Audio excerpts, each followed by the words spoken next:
28 वर्षीय एक जातक की हथेली है जो काफ़ी लंबे समय से यूपीएससी की एग्ज़ाम को क्रैक करने की कोशिश कर रहा है और हथेली भेजकर उन्होंने पूछा है कि उनकी असफलता बार बार जो उन्हें हाथ लगती है उसका क्या कारण है, क्योंकि अब वो पूरी तरह परेशान हो गए हैं। तो जैसा कि उन्होंने उल्लेख किया कि वो परेशान हो गए हैं, तो सबसे पहले हमें चंद्रमा देख लेना चाहिए। काफ़ी लंबे समय से व्यक्ति मेहनत करता है और सफलता उसे फिर भी प्राप्त नहीं होती है, तो एक चिड़चिड़ापन आ ही जाता है, फ्रस्ट्रेशन होने लगता है। क्योंकि 28 साल की उम्र है इनकी और 28 साल में हमारे आपके परिवारों में अपेक्षा ये करी जाती है कि व्यक्ति की शादी हो जाए और एक वो फैमिली स्टार्ट कर ले।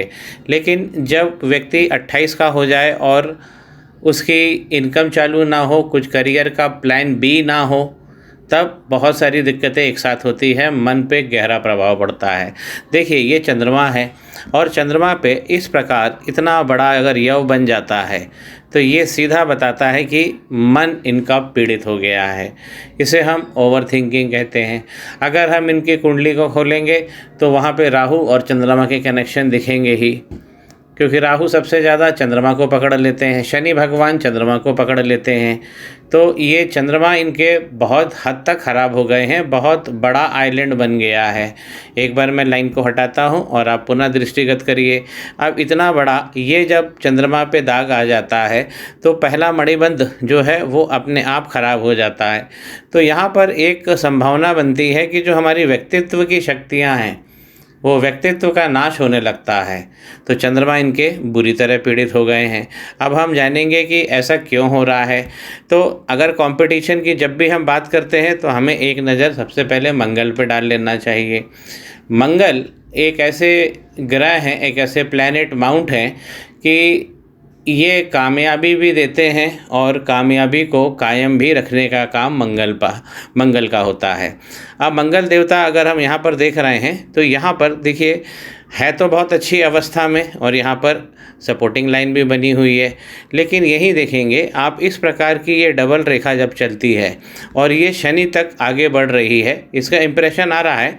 थोड़ा सा आप देखेंगे एक लाइन और है जो यहाँ से नकारात्मक होके शनि पर्वत पे बढ़ रही है।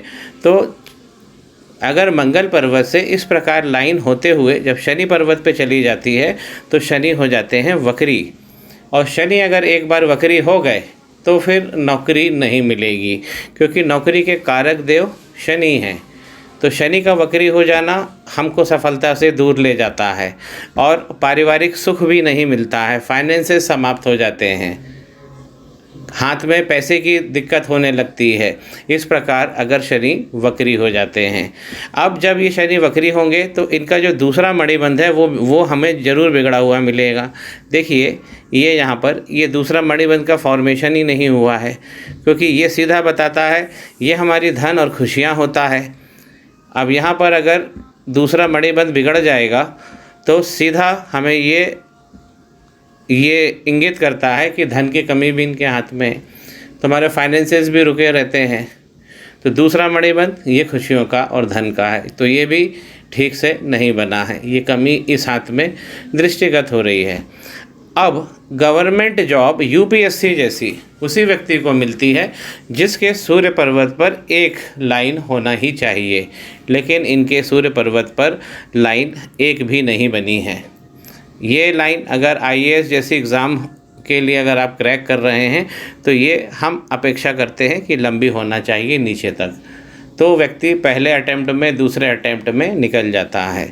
गुरु का पर्वत यदि देखें तो गुरु का पर्वत अच्छा बना है और अच्छे योग लेके बैठा हुआ है, लेकिन मंगल की तरफ से इस प्रकार की अगर रेखा जब शनि पर्वत पे बढ़ जाती है तो ये गुरु के पर्वत को भी लपेट लेती है, और यहाँ पर भी इस रेखा के कारण गुरु वक्री कहे जाते हैं। बुध का पर्वत जो हमारे इंटेलिजेंस का है वो भी इनका यहाँ पर पूरी तरह से दबा हुआ है, पिचका हुआ है। तो यहाँ पर मैं ये चाहता हूँ कि कम से कम 1 या 2 हॉरिजॉन्टल लाइन ज़रूर होनी चाहिए। तो इसमें जो कमी मुझे दिख रही है, एक तो मंगल की कमी दिख रही है और एक बुध की। ये दोनों ही ग्रह कंपटीशन के लिए बहुत ज़रूरी है। गुरु अच्छे होकर भी वक्री हो गए हैं, और जो शनि है अगर इस प्रकार वक्री बैठेंगे तो सबसे पहले अब हम इसमें बहुत सारी समस्याएं साथ में आ गई है। तो इसका उपाय हम किस प्रकार करते हैं? इसका उपाय के लिए हमें सबसे पहले शनि के पर्वत को ही पकड़ना पड़ता है। तो पहला उपाय तो मैं ये इनसे करूँगा कि ये पहले शनि का उपाय करें, ताकि ये वक्री लाइन गड़बड़ जो चल रही है ये दूर हो जाए। जब शनि पर इतनी बड़ी वक्री लाइन होगी तो देखिए हमारी माइंड लाइन भी डगमगा जाएगी। इस प्रकार देखिए, जब भी माइंड लाइन चलती है और फिर हटकर नीचे की तरफ से जब चलती है तो इस प्रकार इसको एस्क्यू माइंड लाइन कहते हैं, ऊंची नीची माइंड लाइन हो जाती है।